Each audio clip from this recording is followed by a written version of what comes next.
He'll join in 10 minutes. That's fine. Difficulty is mastered or the opportunity is won, said Winston Churchill, a man who once believed that India will remain incompetent even if provided with 1,000 opportunities.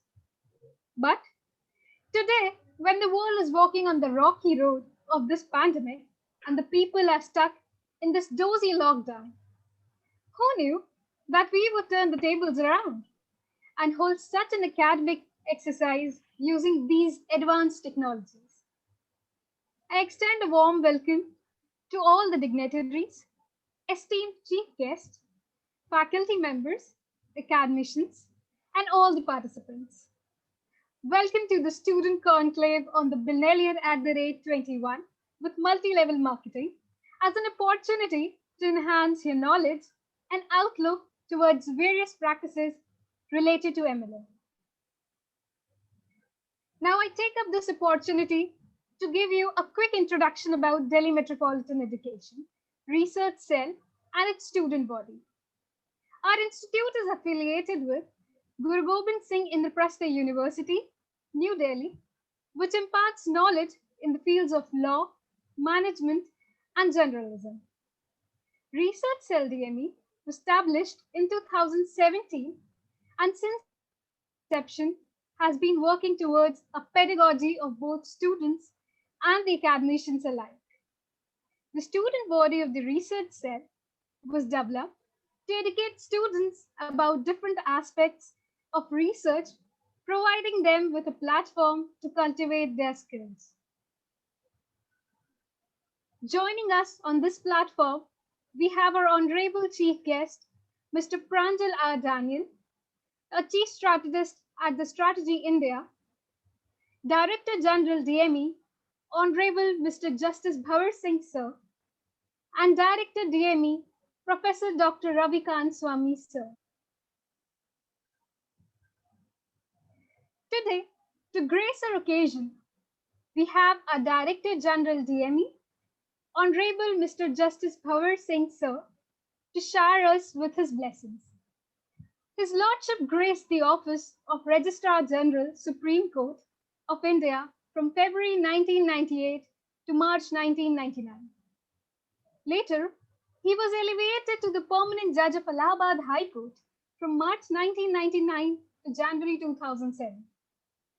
His Lordship adored the august office of Chairman, Judicial Training and Research Institute UP from 2012 to 2014 and has been a part of many sterling judgments like the High Court judgment on the Ram Janmabhoomi case. So now, we would like to invite Director General DME, Honorable Mr. Justice Bhavar Singh Sir, to give us his blessings and set the tenor of the student conclave. Please, sir. Thank you. The keynote speaker and the chief guest of the event of this conclave, Mr. Pranjal R. Daniel, Mr. Ravikant Swami, Director of DME, faculty members, coordinators, Dr. Isha, Dr. Shambhavi, faculty members, the members of the research cell, all distinguished guests and participants, and dear students. I'm happy to be part of this conclave, and more so because this discussion on MLM, though doesn't pertain to a law subject, but since it has very intricate implications with the subject, which may invite many legal provisions of various acts past experience and suggestions, I welcome the research cell and the chief guest once again to this event. Multi-level marketing, as the experience shows, is very profitable and rewarding, provided it is done the right way. And the administrators, promoters are true and honest, sticking to the legal provisions when they conduct this kind of business.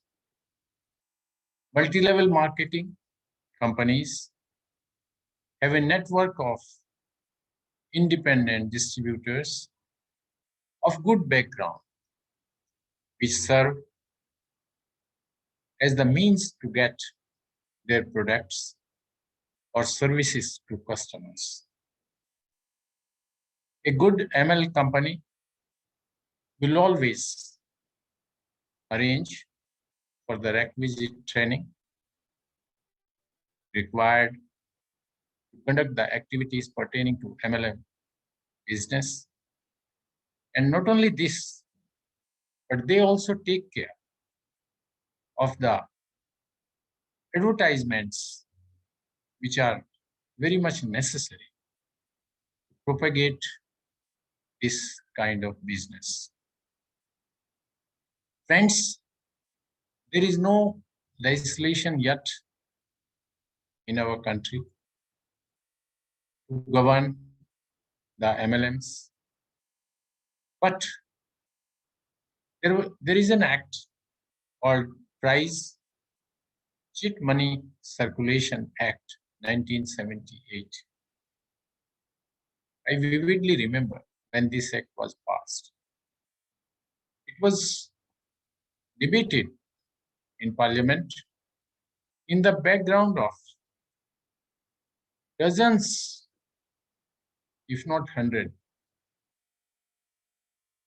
of cheat fund companies who advertised, propagated their business, and earned crores of rupees, which were embezzled eventually, and such cheat fund companies went into bankruptcy. It was really sad at that point of time when this act was debated and enacted. In the United States of America, the government long back thought to establish a commission called Federal Trade Commission, which governs, and not only governs, but also advises how to conduct MLM activities. They advise that a prior research should be conducted before a person would intend joining an MLM. And while doing research in this context, the person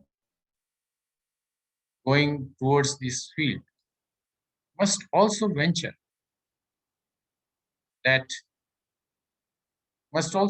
to know as to what is the background of the company directors.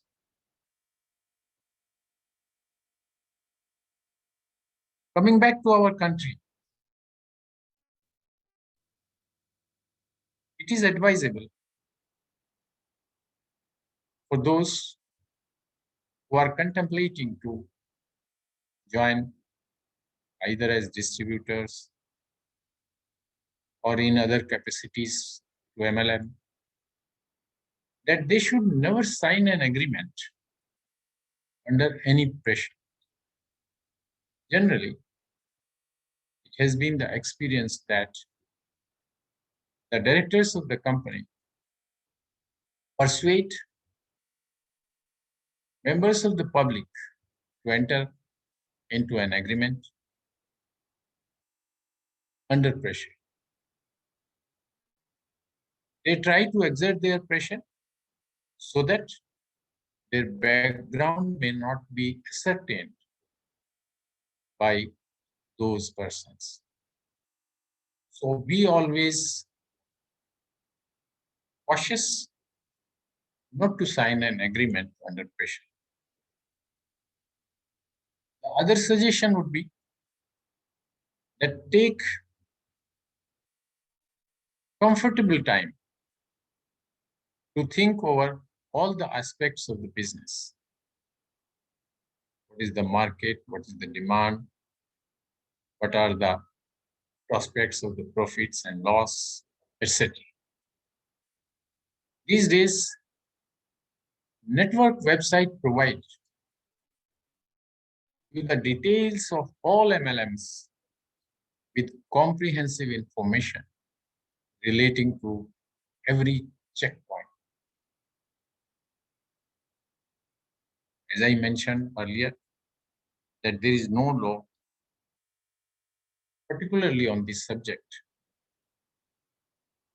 But RBI's, that is Reserve Bank of India, has been issuing from time to time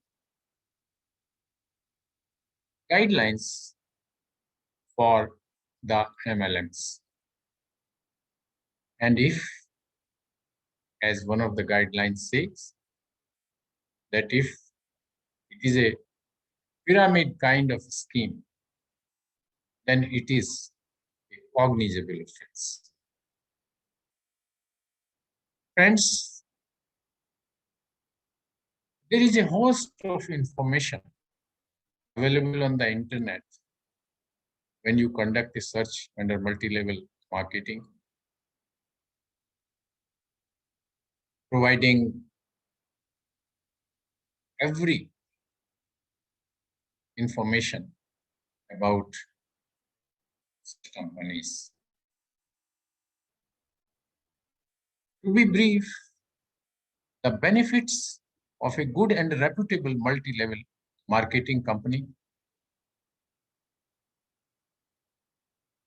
it would have a product line or service which has a ready and fast market, and it would constantly try to add similar fast-moving products to their existing list. Friends, the initial costs to start with a good MLM would be low.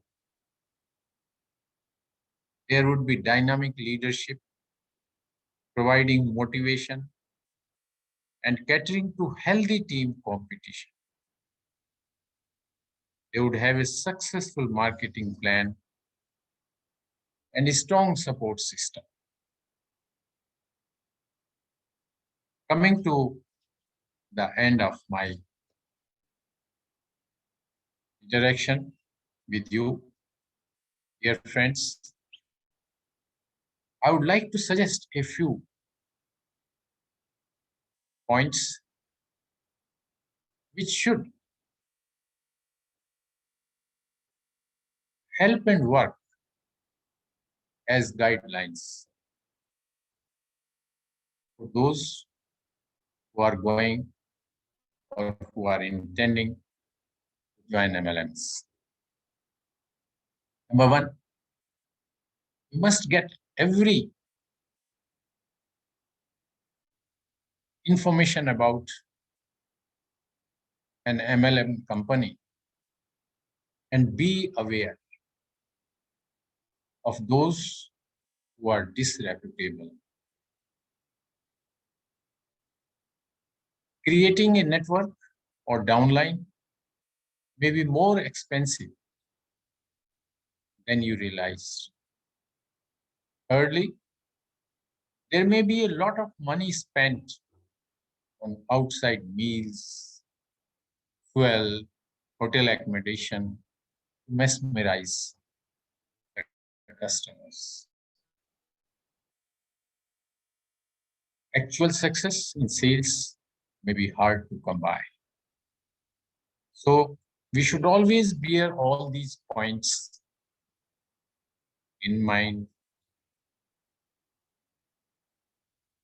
If I say you should have a susceptible eye on an MLM which you are intending to join.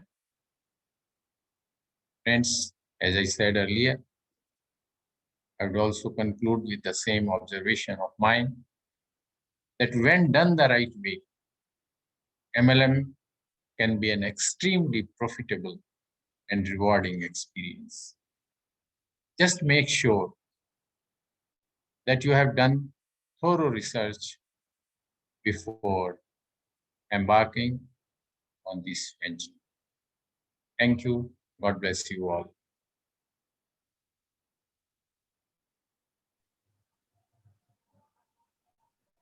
Thank you, sir, for your inspiration and blessings. It was indeed an enriching experience to hear you. We are now joined with Vice Chairman DME, Mr. Aman Sahani, sir, as well as we extend a warm welcome to you, sir, for joining us here. So now we move ahead to this inaugural main event, the keynote address of our honorable chief guest, Mr. Pranjal R. Daniel.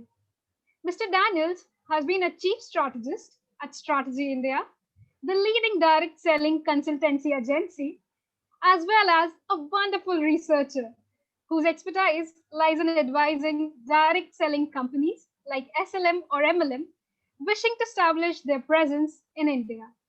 His forte lies in providing in-depth legal guidance with a business sustainability focuses to the companies like startups or established enterprises to national or international operations.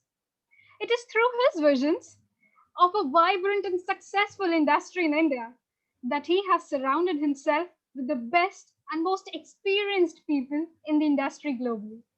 Sir is a versatile professional who's eager to accept new challenges and takes life as it comes.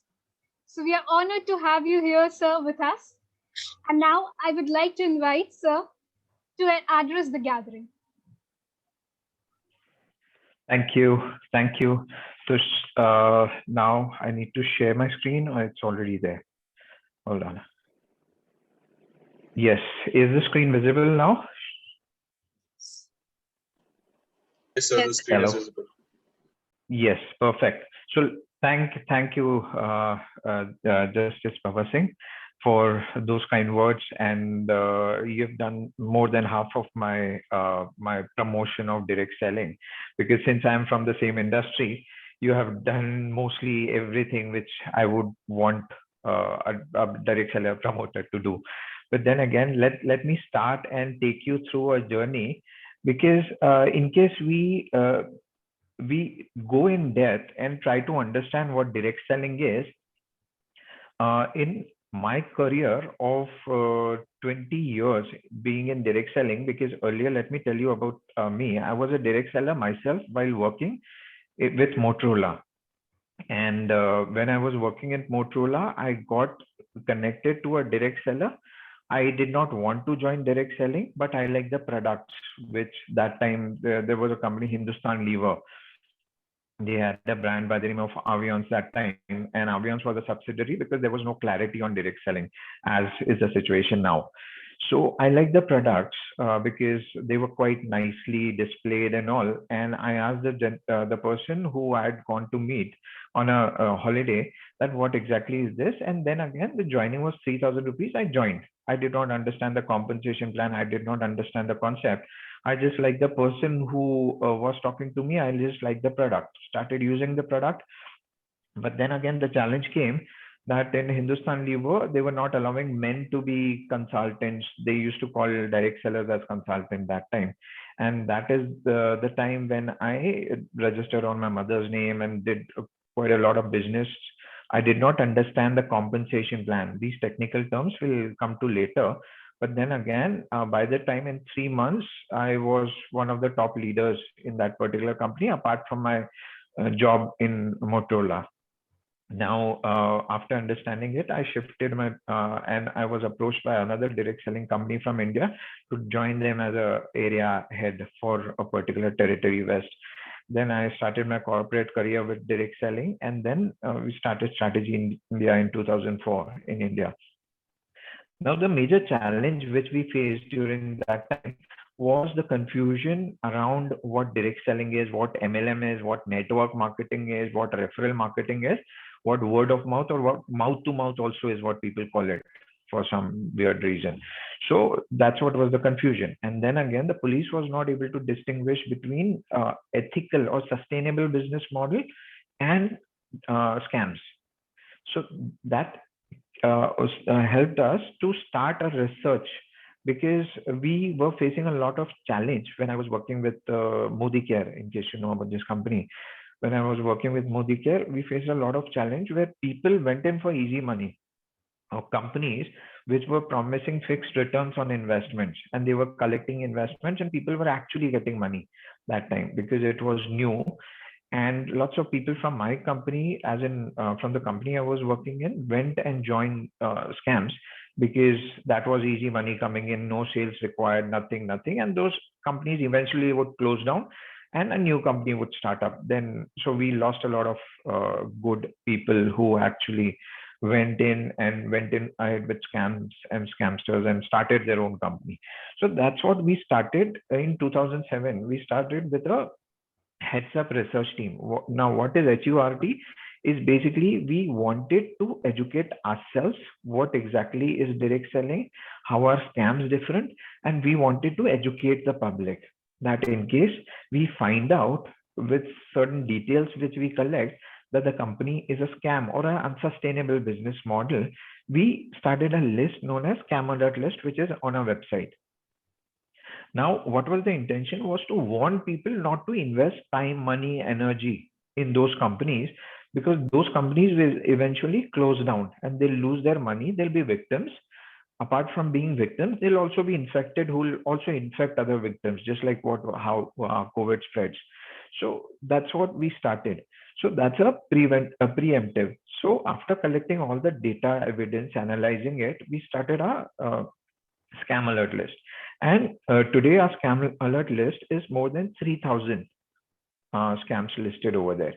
Now, within 1 or 2 weeks of those scams starting is where we list those companies as scams, after collecting all the evidence about the wrongdoings of the company, or how the company is unsustainable, or maybe they have misleading information on their websites, or maybe they are committing more than what they can actually pay. So that's what now Scam Alert. Now that helped us to learn more about the difference between MLM, network marketing, direct selling, Ponzi scams, pyramid, and all. So we came out with basics of direct selling, which are the definitions of direct selling, which no other agency across the world has. And we have drafted it. The definition of direct selling, which our agency has drafted, is in the Consumer Protection Act. The same definition, point by point, has been taken by the Consumer Protection Act 2019. Now, what exactly is direct selling? Direct selling is a form of retail, just like what we have e-commerce, what we have modern trade. It's a form of retail. There is no other thing. But what happens? Lots of Ponzi scams or lots of pyramid companies claim themselves to be direct selling, because lots of features of direct selling are similar to what Ponzi scams have. And that's what this is, a small presentation which we have prepared to help us navigate and understand more about how is MLM different from direct selling, and why not every MLM is direct selling, not every direct selling is MLM, right? So let's start. Yes, a billionaire at 21 for sure. There are thousands of youngsters who are earning lakhs of rupees per month through multi-level marketing organization. And there are thousands of youngsters who are earning lakhs of rupees per week because of multi-level marketing organization. But unfortunately, most of them would not keep on earning because most of the companies which they are associated with are scams. So let me take you through a journey, because in India, there are more than 25 to 30 new MLM operations which start up every week. Our agency detects 20, collects data of 20, all the data, whichever can be produced in court as evidence in case we are called to court. And then we analyze them with all the data and then list all the scams as unsustainable operations on our scam alert list. Now, there are more than 10,000 individuals joining MLM industry every day, which means in case they are joining MLM industries and 98% are scams, which means more and more people are getting infected and they are infecting their friends and relatives. So let's go to the next slide. As I said, we have a early warning evaluation, which help us to understand that how many MLM operations start up every week. Our agency is a small agency, not a huge agency. We are funded by our own earnings. And that's what we detect, about 20 new operations, MLM operations every week, and list the scams on a scam alert. Now, what is the confusion? The major confusion between direct selling and MLM is that lots of legal experts think that in case a product is involved in a MLM operations, it would be sustainable and would not be seen by the police, law enforcement, or the people as a scam or a Ponzi companies, which is wrong. Then again, during our tenure of researching this since 2007, this industry since 2007, we found out that there are lots of individuals and promoters who are into organized scam. So they keep on starting 2 or 3 companies or 2 or 3 MLM operations every week. And then after a particular time, once they have collected a certain amount, they close it down and start another website with the software and similar modus operandi. Now, what happens in that case? A complainant, in case he goes to a police station, who must have paid somewhere around 5,000 or 2,000 rupees as and has been promised return on investments, the law enforcement officer or the investigation officer at the local police station does not understand the size of the scam, because it's just 2,000 rupees for him, or 5,000 rupees, or 10,000 rupees for him. So he does not understand it and then does not know what to do. He conducts a preliminary examination, and in case he goes a little deep, by the time he's bribed or he's taken off the case, or somebody gets bribed and the company closes down and another company opens. Now, what happens is this type of confusion also creates corruption in the system. It also corrupts the media, and the media blackmails the MLM operations into paying them money for hiding that information. So that is what it is.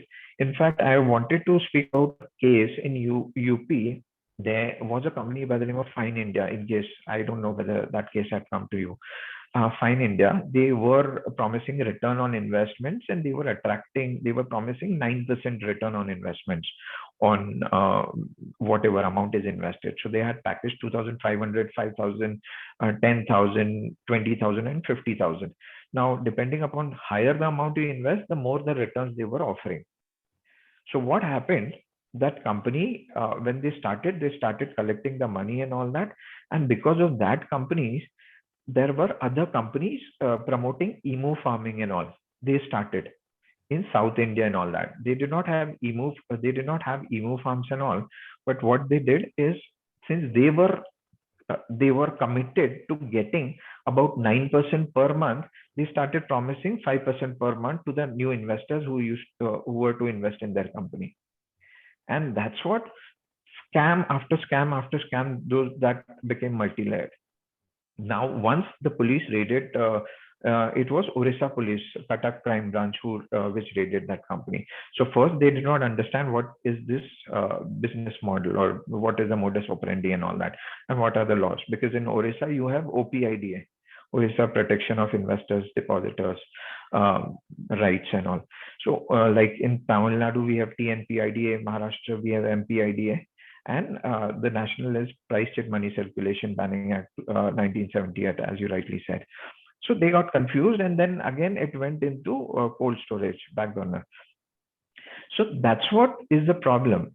People don't realize that it's so jumbled up that they do not understand. People the world over do not understand, and finally it comes to the intent of the promoter, which makes life even difficult for the police officer who is investigating and collecting evidence.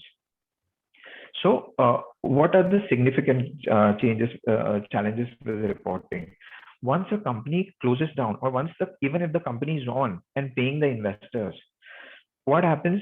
Individuals are generally approached through their friends and relatives, which means not a person who's traveling with you would not approach you directly to join a MLM operations. It would be your friend or relative who will call you once and then talk to you about a beautiful opportunity and all that.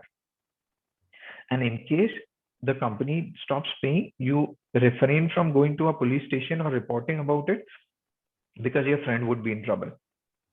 So that's what most of the crimes do not get reported over there.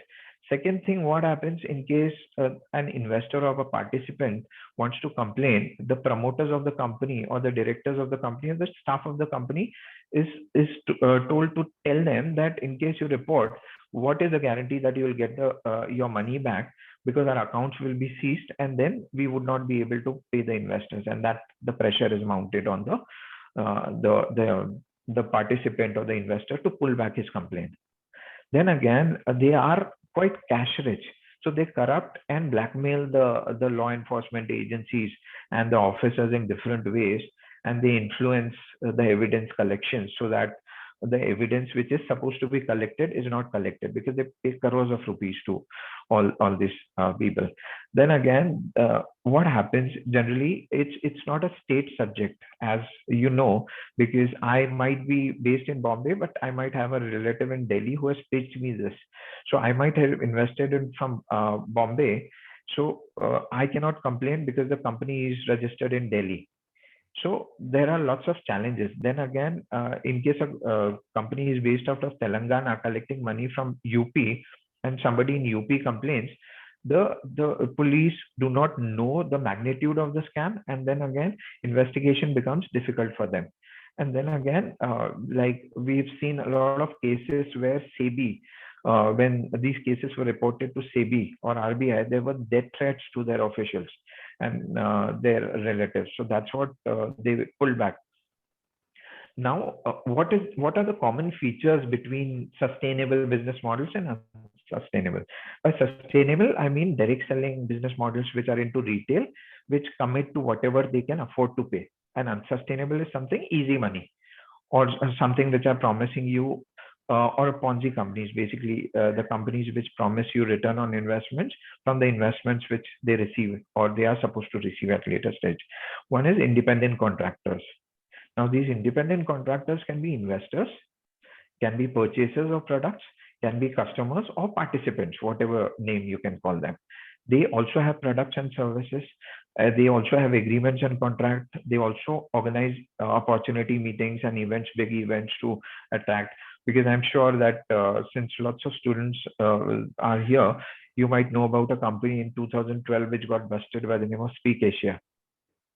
Yeah, so Speak Asia, though the scam was small, it was somewhere around 2,450 crores was actually they had received in their bank account, but their mark to market, which they had generated e-currency, was more than 24,000 crores, which their commitment was to pay in 1 year, 2 year, 3 year, 4 year, and all that, because it was a Ponzi. Now, Speak Asia, after 2 weeks, when its turnover was 15 lakhs, was on a scam alert list. Lots of people got saved because of looking at a list, whichever we have a scam alert, but lots of people got caught because of the media publicity, sponsoring IPL, big advertisements in Times of India, Economic Times, and all that. So then a common thing is the compensation plan. Now, compensation plan is a way for people to know what are they going to get at the end of the day, and what can they expect, or what type of payouts can they expect. Then the marketing organization structure. So there are different type of marketing organization structure. As I said, that a direct selling company may be a MLM company, a direct selling company may not be a MLM company. Yeah, so we'll come to that. Then they have software and office and infrastructure. Now let me talk about general structure which a marketing organization structure which a direct selling company can have, or which a scam can have, which is direct. So here is a company, and there are only agents or participants who are investors who are directly pitched. Like in case you know about Sharda case or Sahara. So that was a single, it was a direct thing where people used to give their investments directly to the company. Then there is single level, where a person who's a participant or investor can also recruit another investor in the business. And whatever those investors invest or sell, only the person who's introduced them gets that benefit of it. And then there is multi-level marketing companies. There are lots of companies like Amway, Herbalife, Tupperware, Avon, Oriflame, and there are about 65 direct selling companies which are using the multi-level marketing compensation plan. But there are more than 1,000 scams which are using the multi-level marketing compensation plans. Now, why do people or operations use multi-level marketing compensation plan? Because it spreads like a virus. Because I can sponsor any, I can introduce any person who's based out of Delhi. I can introduce any person who's based out of Lucknow. That Lucknow person can introduce any person who's based out of Orissa. But I, at the top, will keep on getting incentive or getting incentivized for various sales or investments which are happening at different levels. So MLM is the most favored of scamsters as well as for direct selling companies. Now, based on the front line, there are different type of front lines in the marketing organization. In case of multi-level organization, there is, I can only join one individual in my front line. The second individual who joins due to me can join below that person. The third person who joins because of me can join under that person. So it's a chain marketing is what generally it's known as, and was earlier quite prevalent. Then there is binary, which is you can only have 2 front lines. Then there is trinary, where you can have 3 front lines. Then there is fixed, where you have 4, 7, 6, 10, and there is infinity.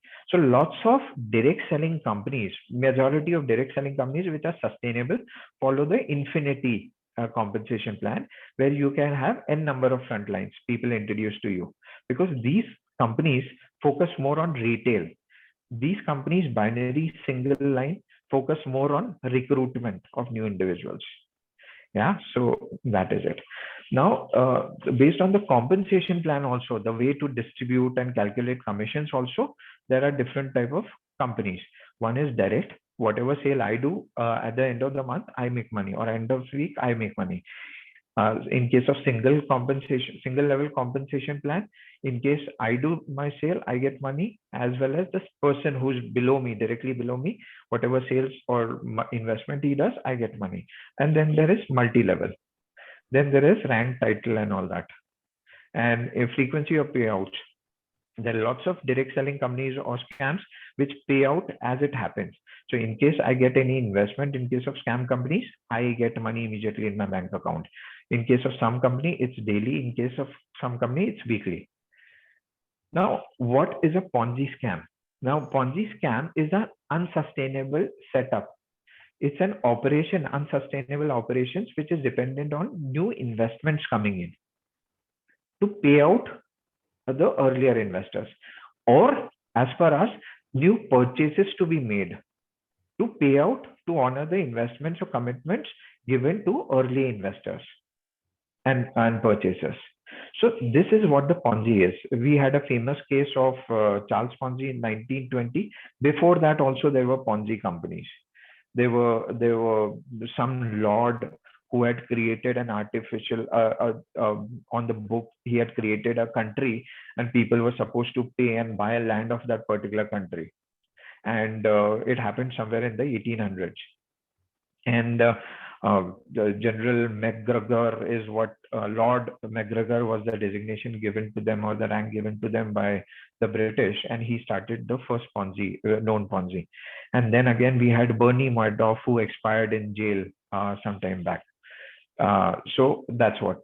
Now coming to the challenge, what is the challenge which people face when they are approached by their friends or relatives or individuals? What are the challenge? The challenge is they don't understand that this is direct selling.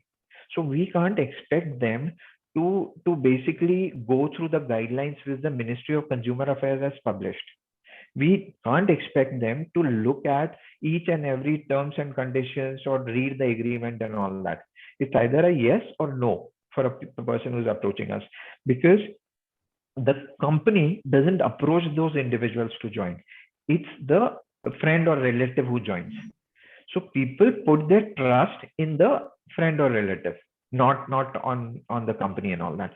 So these are the 4 things which we suggest that an individual or the prospect should look at before joining a business model. One is product, compliance, marketing literature, and training. Now, what is product? First and foremost thing, as you rightly said, that does the product have a mass appeal? Which means, can your product be purchased by a maximum number of people, so that more the sales happen, the more your chances of earning money or revenue? First thing, in case of a product.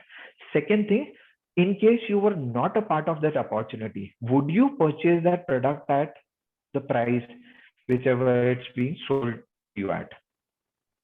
Yeah. So in case you are not a part of that opportunity, would you buy that product at that price? That is very important. Why is that important? For a simple reason that you need to, in case you would not buy that product, nobody else would from you, because your friends and relatives are the same type of people, or the people who will be able to understand and buy the products from you. Does the company offer a 30 days buyback policy on the products? So as per the guidelines, it is compulsion on a direct selling company to offer a 30 days buyback. Now, this is basically to discourage low quality products from being peddled to the prospects. And second, it is supposed to discourage the overstocking of products, because in case of lots of companies, it requires participants to purchase a number of products to earn a particular income. So a company needs to, as per the guideline, the company needs to offer a 30 days buyback product, a guarantee on the product from the date of delivery of the products to the customer, not from the date of invoicing. Is the company name visible on the products? Lots of companies, just to masquerade as a direct selling company, what do? They basically buy products in bulk from XYZ brands and try to sell it and pass off as a direct selling company, just to show that they are genuine and they are in a process of product sales. So as per the guidelines, the company needs to own the trademark or be a franchisee of the trademark to sell the product or market the product. Now, compliance. There are lots of companies across our research. We came out, the research which we do every day, they showcase that they have an office in US, UK, and Europe, Germany and all, which is not true. As per the guidelines with the Ministry of Consumer Protection Act, with the Ministry of Consumer Affairs, they published a direct selling company needs to have an office in India. That is very sure, to take care of the grievances or to answer the question of the regulatory authority whenever they are done. Then an individual can check the website of the company. Does it have the profiles of management? Does it have a grievance redressal cell? Does it have an office address with an office address in India? Does it have the compensation plan? Because lots of scams hide their compensation plans, so that it happens that these compensation plans are only showcased to the people who join and not to the general public, which is not allowed, which is not legal as per the guidelines which are published or not suggested. Then does the website have product details on the products whichever it's selling? Very important to look at it, that the registration, whichever direct selling company you plan to join, should not charge you a single paisa for joining. Okay, there is no joining fee allowed for joining, and there are no payouts to be done on new recruitments. So in case you get approached by somebody who are promise or wanting you to invest even 5 rupees or 10 rupees is not allowed. Don't join those companies. Plus, in case a company is paying you for getting new members to join the business or participants, don't join that company. Now, marketing literature should be clear so that it showcases all the products, the price and the benefits clearly. And the marketing literature should clearly explain the compensation plan. As per the guidelines again for direct selling published by the Ministry of Corporate Affairs, Consumer Affairs in 2016, a prospect needs to be offered a free training before he joins the business to help understand the business better.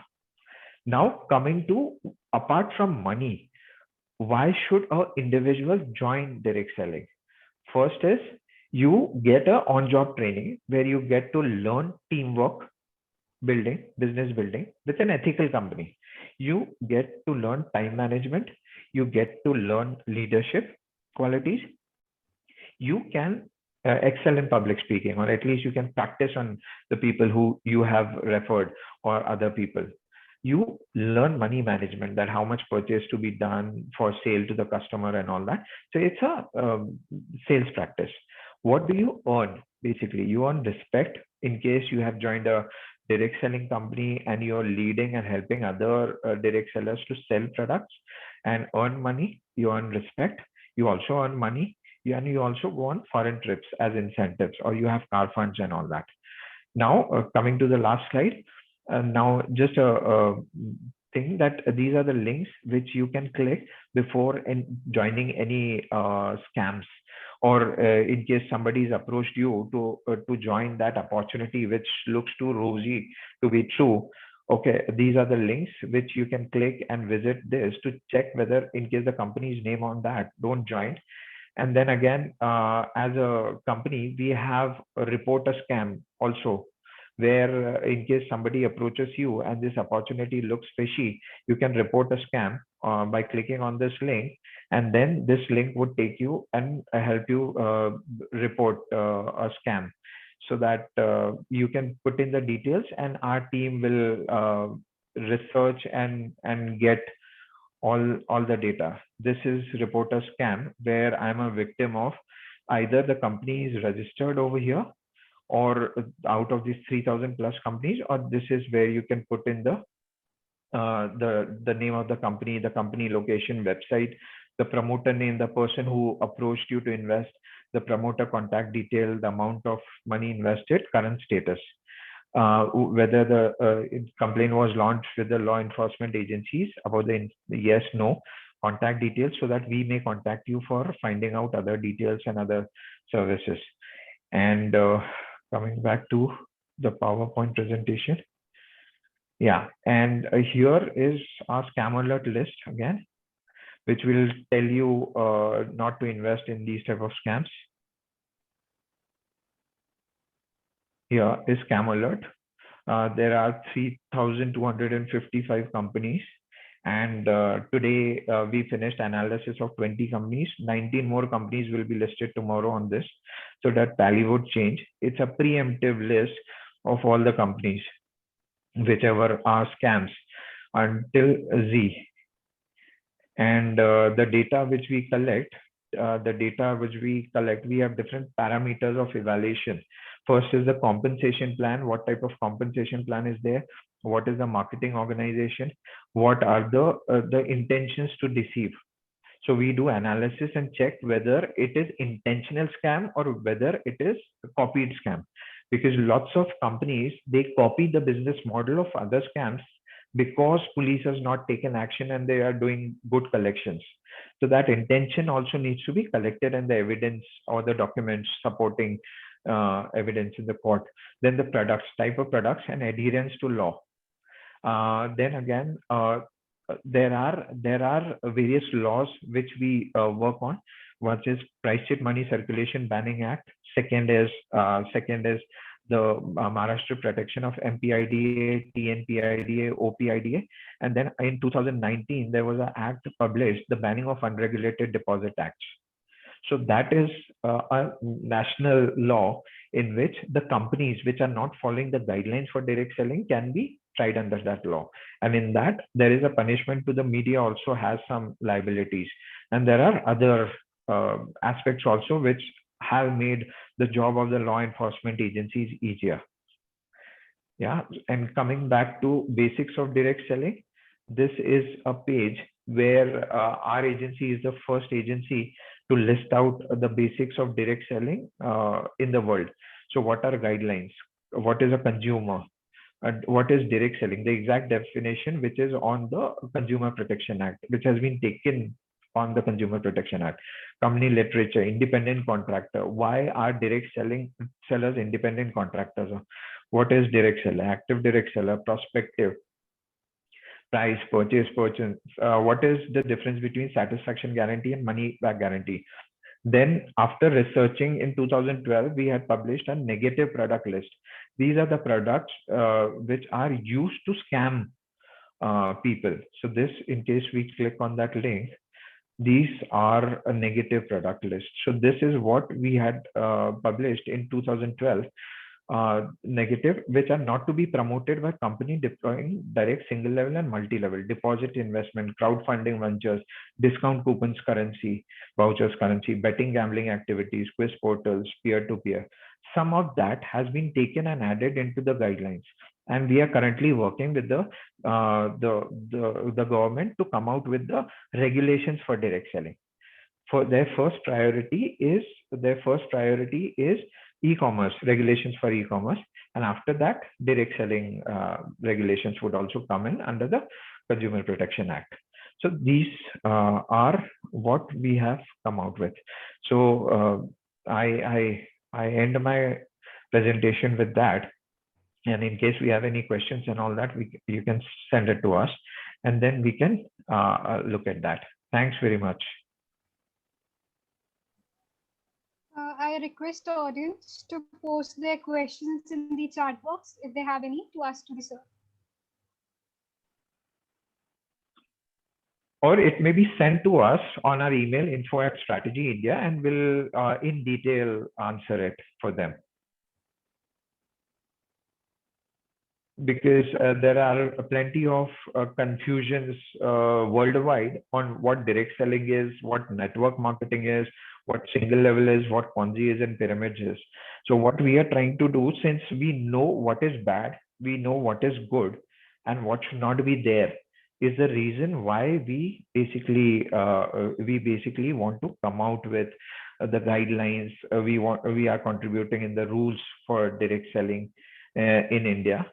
And yes, we have also consulted FTC on various topics earlier during our time. Yes.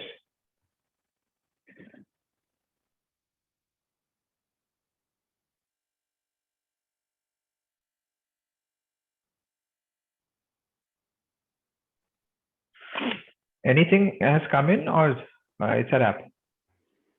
We have a question, sir, from one of our participants, that at the policy level, how can the government fill the lacuna for regulating Ponzi schemes adopting the MLM model? Okay, it's simple. The current problem is the disconnect which the government or the policymakers have, because some of them who understand what Ponzi is do not understand what direct selling is. Some of them who understand direct selling do not understand what Ponzi scams are. So it's very important not to go on internet and do a lot of research and get confused with the details. It is very important for a government to actually look at and study only the FTC cases which are there, and on what basis the Federal Trade Commission has published, and then again have more safeguards in simple, easy to understand language for a common man. Once that is done, a foolproof method can be designed to have a scam alert or a preemptive action against the scamsters. Because there are lots of scamsters, not lots of scamsters. 85% of Ponzi operators are serial operators. Means they close down one company, start another company with a new concept. So in case I'm not aware whether you had heard about OneCoin. Cryptocurrency is in now. Now there is a confusion about cryptocurrency.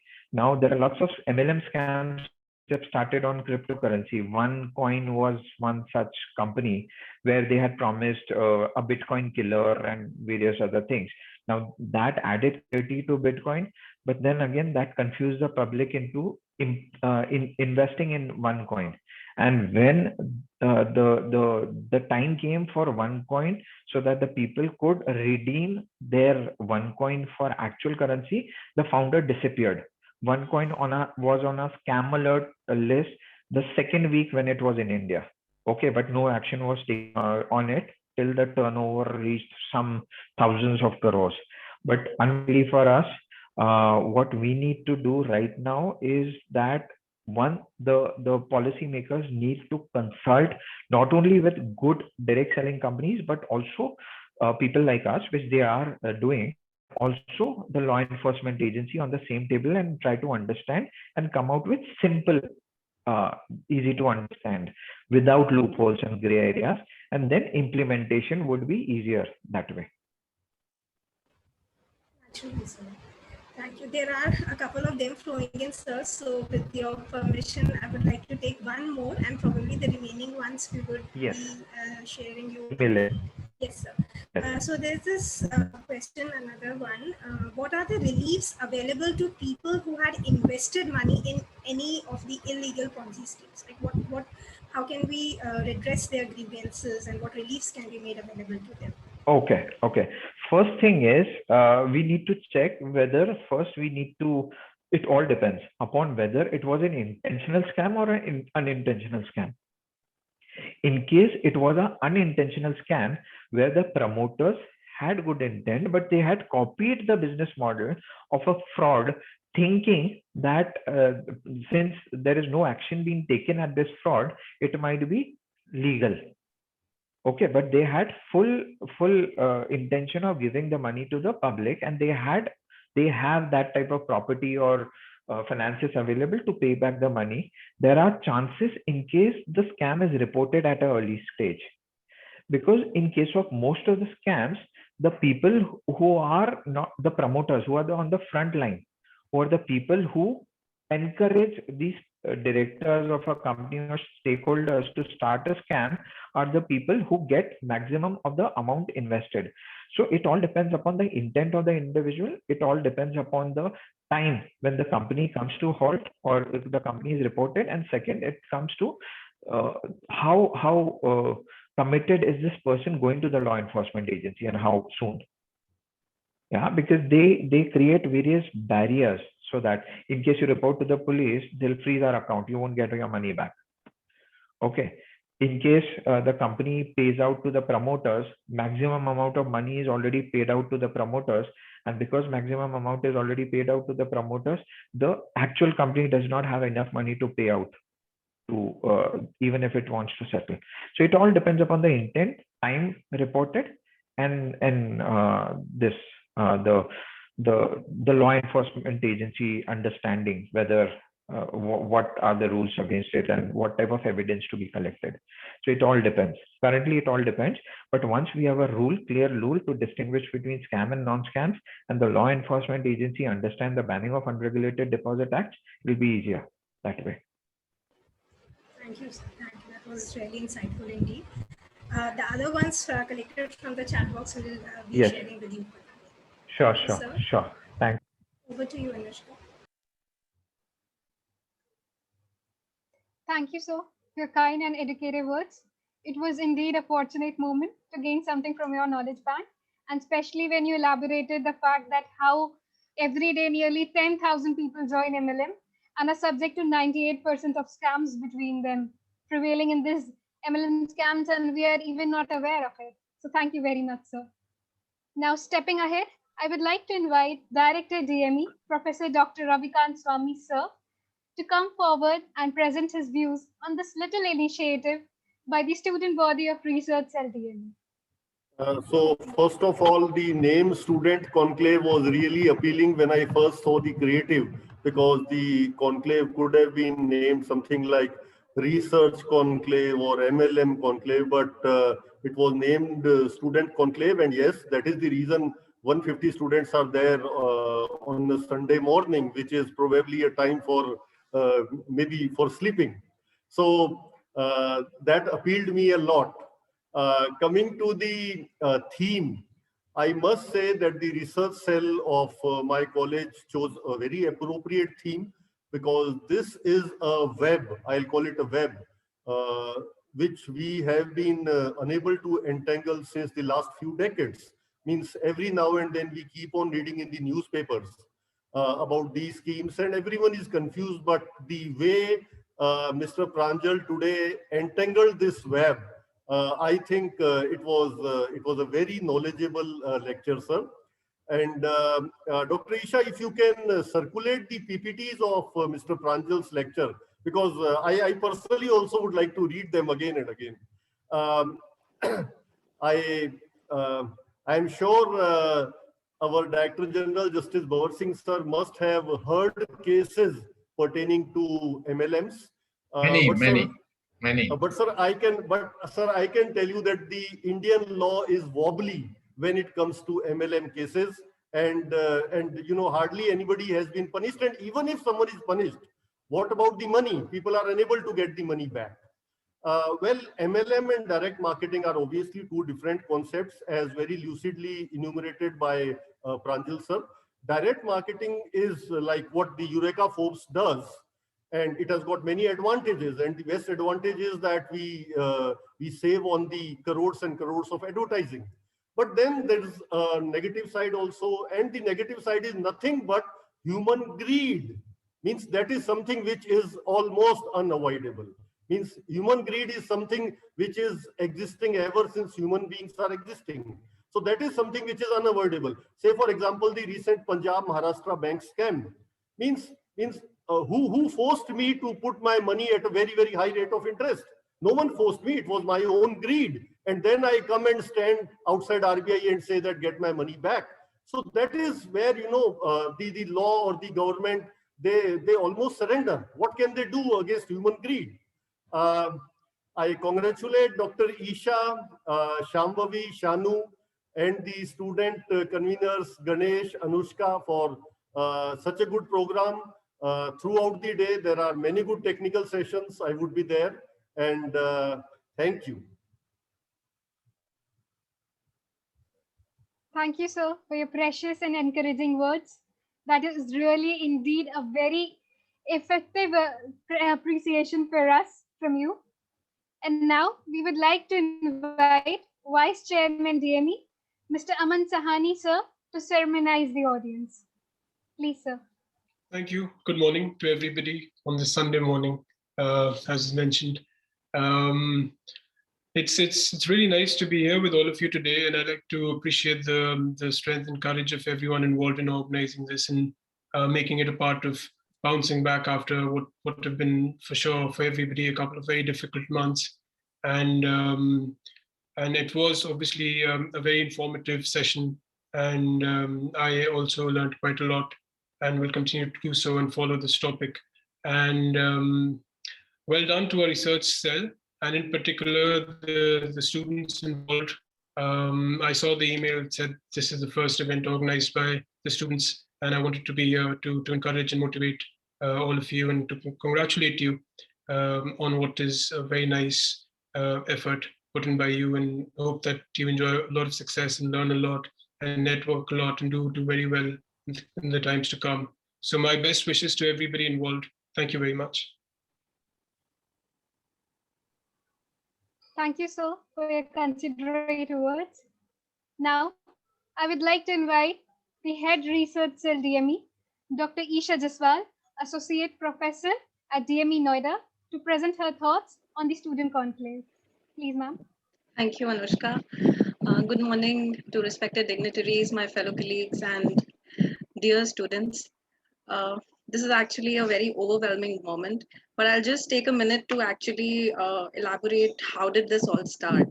So this actually started last year in November, where we encouraged the student body of Research Cell to come up and make presentations about the research topics of their choice. And then we'll see how we'll take this forward. So our BBA LLB student, Ishan Agarwal, he was absolutely convinced of this fact that all MLMs are scams. He had fallen prey to this scam himself. And along with him, then Rohit Kumar, a BA LLB student, and Riya Mittal, BA LLB student, all three of them joined in to prepare a proposal with regards to this.